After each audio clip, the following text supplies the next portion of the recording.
Today is a special day to us. Today we perform, which I believe to be the first family-oriented cesarean section in the country. Viveka was known to me from 2019, and when she became pregnant, from the onset her pregnancy was considered as a high-risk pregnancy. Her only choice of delivery was a planned cesarean section, and one day she came to me and asked whether I can do a natural cesarean section, and I was laughing and said there's nothing natural about a cesarean section. Then she came up with some articles and some videos about a natural cesarean section which was originated from England, and when I went through her research papers as well as videos, and this is an instance that I actually learned from a patient.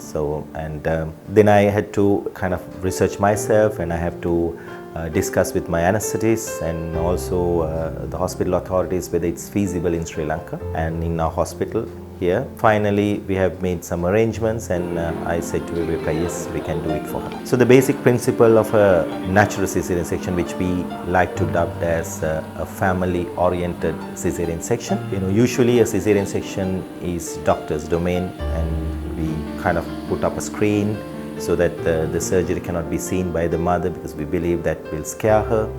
And then we deliver the baby, show the baby over the screen, and then hand it over to the pediatric team where they do their checks and then bring the baby back. But in the family-oriented cesarean section, we are trying to mimic vaginal delivery as much as possible. So there is a screen where when we start the surgery, but when the baby is being born, we from the tummy we lower the curtain so that the parents can see the birth of their child. The birthing also happens in a slow manner.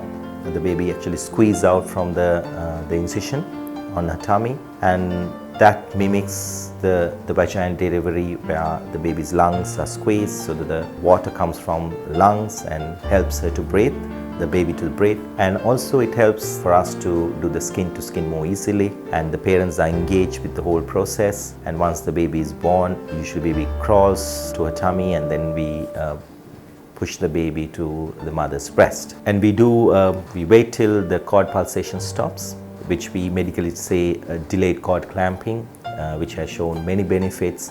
And it's actually a WHO recommendation. If we wait for a minute or more, it gives 1 year's worth of iron to the baby. In this instance, we allowed Stuart to cut the cord, the father to cut the cord, as we do in vaginal deliveries, and that will kind of get him to get more involved in the birthing process. And then we allow the baby to be on mother's breast until the operation is over. So the pediatric team will stand by her and see whether there is any issue, and just make sure that the baby is okay, and all this will enhance the positive birthing experience. And I'm very glad that I was able to do this for Viveka, and she was very happy with the whole experience. And I congratulate Stuart and Viveka for their wonderful experience, as well as for being parents now. Wish them all the best. And I thank my anesthetists, the patients of the neonatologist to be there. Usually as doctors, we want to do something all the time, so here to stay back and just watch what's happening was a test of patience for most of the doctors, and including myself. And also the team in Ninewells, where every wish of the patient, and they make sure that they were all fulfilled. And it was an amazing team, and they helped me with all the procedure, the steps in the procedure. And I thank the administration as well as the theatre team for allowing this to happen. And it will be a good experience for all of us, and I hope in the future we can do this more often to make the birthing experience of the mothers who have to have a cesarean section to get the experience of a natural birth as much as possible.